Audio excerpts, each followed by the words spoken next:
Assalamualaikum warahmatullahi ta'ala wabarakatuh. Alhamdulillah bijami'i salawati kulliha ala sayyidina Muhammad ibn Abdullah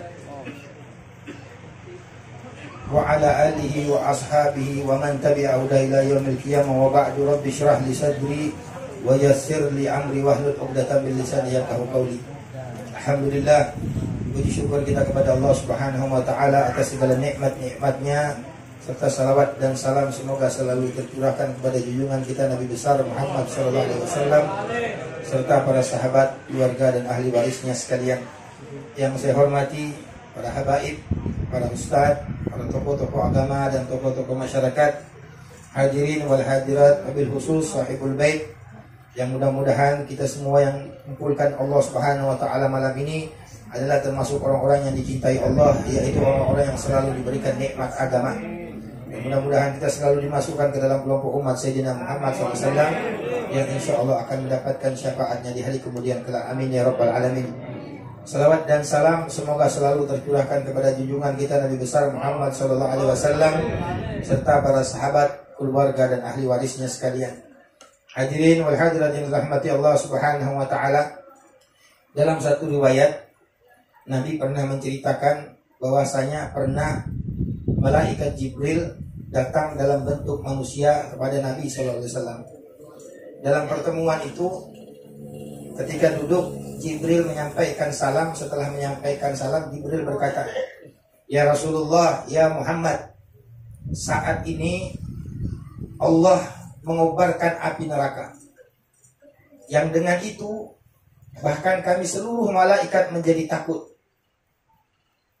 Kemudian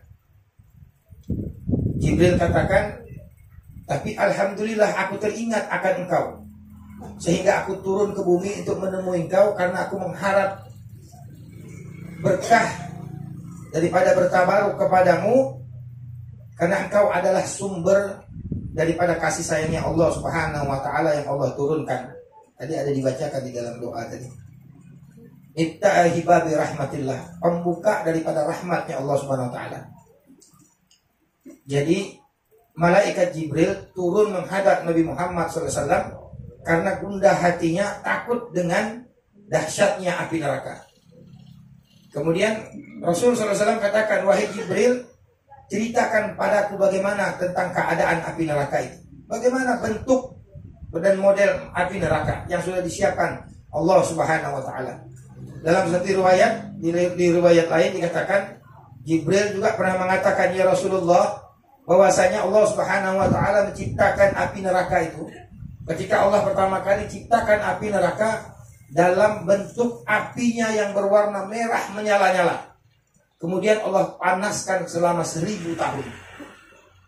Setelah 1000 tahun berubah warna api neraka itu, berubah menjadi hitam pekat. Kemudian Allah panaskan lagi 1000 tahun, berubah api neraka itu menjadi warna hitam gelap. Allah panaskan 1000 tahun lagi, berubah api neraka itu sampai menjadi warna putih. Kata Jibril, sampai-sampai aku takut melihatnya." Di dalam riwayat ini diceritakan ketika Rasulullah SAW tanyakan kepada Jibril, "Ceritakan padaku bagaimana tentang keadaan api neraka itu." Jibril katakan, "Ya Rasulullah, neraka itu mempunyai 7 tingkatan. Dan setiap tingkat itu ada lubang. Dan tingkat yang paling bawah, yang paling dasar, yang paling panas, itu ada di bawah." Kata Rasulullah, "Untuk siapa itu ya Wahai Jibril? Tingkatan-tingkatan itu." Jibril jelaskan satu persatu. Yang paling bawah, kata Jibril, itu untuk orang-orang munafik. Yang kedua untuk menyembah berhala, menyembah matahari, menyembah bulan dan bintang dan seterusnya. Sampai yang kelima, kata Jibril, itu untuk orang-orang Yahudi. Yang keenam untuk orang-orang Nasrani. Dan yang terakhir, yang ketujuh, Jibril terdiam. Kata Rasulullah, yang ketujuh untuk siapa wahai Jibril? Jibril tidak menjawab. Sampai 3 kali Rasulullah bertanya. Akhirnya Jibril menjawab, "Untuk umatmu ya Rasulullah." Pada saat itu ketika mendengar, Rasulullah SAW pingsan. Pingsan. Nabi mendengar bahwa ada satu tempat di neraka itu untuk umat Nabi Muhammad SAW. Ketika pingsan, Jibril angkat Nabi, disandarkan di pangkuannya. Beberapa saat kemudian Nabi tersadar. Nabi ulang pertanyaan itu. Wahai Jibril, untuk siapa itu wahai Jibril? Benarkah ada umatku yang akan masuk neraka? Kemudian Jibril dengan takut, dengan suara yang bergetar mengatakan, iya ya Rasulullah. Sejak saat itu, Nabi kita Muhammad SAW ketika mendengarkan berita itu, dia selalu sujud dan tidak mengangkat kepalanya kecuali Sayyidina Bilal azan. Jadi Nabi sujud selama 3 hari. 3 hari 3 malam Nabi hanya tunduk bermohon kepada Allah, ummati, ummati, ummati, minta supaya umatnya jangan ada yang masuk neraka. Kecuali Nabi angkat kepalanya ketika mendengar Bilal azan untuk sholat. Setelah selesai sholat pulang ke rumah, sujud lagi selama 3 hari berturut-turut. Sahabat yang heran melihat itu, Sayyidina Abu Bakar datang ke rumah Rasulullah SAW, ketuk pintu, Assalamualaikum ya Rasulullah. Tidak ada jawaban. Sampai-sampai Sayyidina Abu Bakar bilang, ya Rasulullah, adakah jalan supaya aku bisa masuk bertemu denganmu? Karena mereka melihat keadaan Rasulullah yang dalam keadaan sedih yang mendalam. Tapi Rasulullah SAW tidak bukakan pintu bagi Sayyidina Abu Bakar. Akhirnya Sayyidina Abu Bakar menangis pulang, sedih. Di dalam perjalanan ketemu dengan Sayyidina Umar. Sayyidina Umar bilang, mabalah kaya Abu Bakrin, apa yang menimpa wahai Abu Bakar? Wahai Umar, sekarang kekasih kita Muhammad SAW sedang dalam keadaan sedih dan aku tidak bisa menemuinya. Mendengar itu Sayyidina Abu Bakar juga, Sayyidina Umar pergi ke rumah Rasulullah SAW dan mengalami kejadian yang sama. Pun juga tidak dibukakan Rasulullah SAW pintu. Akhirnya Sayyidina Umar pun juga pulang dalam keadaan sedih dan menangis. Kemudian di jalan bertemu dengan Salman Al-Farisi, sahabat. Sayyidina Umar ceritakan dengan Salman Al-Farisi. Sayyidina Salman bilang, kalau Sayyidina Abu Bakar, Sayyidina Umar tidak dibukakan pintu, apalagi saya, katanya. Akhirnya Salman Al-Farisi pergi ke rumah Fatimah Zahra binti Rasulullah SAW. Salman kabarkan kepada Fatimah, wahai Fatimah, ayahmu sekarang dalam kesedihan yang mendalam, bahkan tidak mau menemui siapapun, bahkan Abu Bakar tidak mau ditemuinya.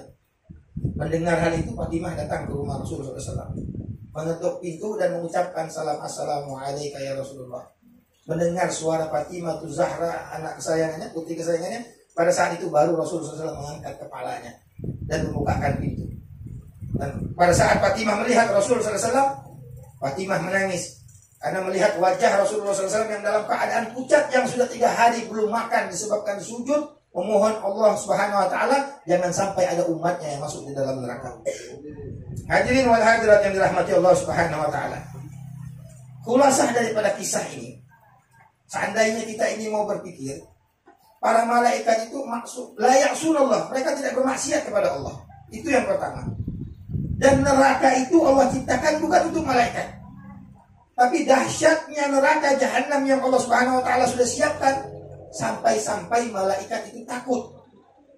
Tapi berapa banyak umat daripada umat Nabi Muhammad SAW bahkan seolah-olah tidak menghiraukan hal itu. Khulasah yang lain, Sayyidina Jibril ketika dalam keadaan seperti itu datang menghadap kepada Rasulullah SAW untuk menghilangkan susah dan gundah hatinya, karena sempat takut melihat keadaan hal ehwal neraka yang begitu luar biasanya. Tapi umat Nabi Muhammad SAW kalau ditanya takut masuk neraka, tapi jauh dari Nabi Muhammad SAW. Oleh karena itu seorang ahli syair mengatakan, ajibtu liman ayqana bil maut kaifa yafrahu. Aku heran kepada orang yang tahu, dia yakin bahwa dia suatu saat akan mati. Kaifa yafrahu, bagaimana mereka bisa bergembira. Wa ajibtu liman ayqana bin nar kaifa yadhaku. Dan aku heran kepada orang yang yakin bahwa ada siksa neraka, tapi bagaimana mereka bisa masih gembira dan tertawa.